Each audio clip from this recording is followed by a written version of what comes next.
Menjelang arus mudik Lebaran Idul Fitri 1447 Hijriah, perbaikan jalan nasional di Kota Lubuk Linggau, Provinsi Sumatera Selatan mulai dilakukan.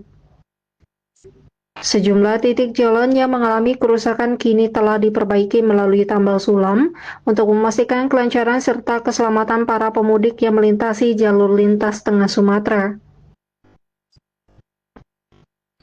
Langkah ini menjadi bagian dari upaya antisipasi menghadapi lonjakan arus mudik yang diprediksi meningkat signifikan tahun ini.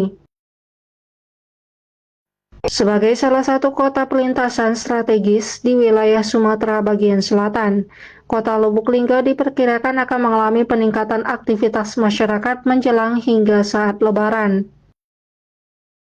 Selain menjadi jalur transit bagi pemudik, Kota Lubuk Linggau juga dikenal sebagai pusat aktivitas ekonomi dan belanja bagi masyarakat dari berbagai daerah sekitar, seperti Kabupaten Musirawas dan Kabupaten Musirawas Utara.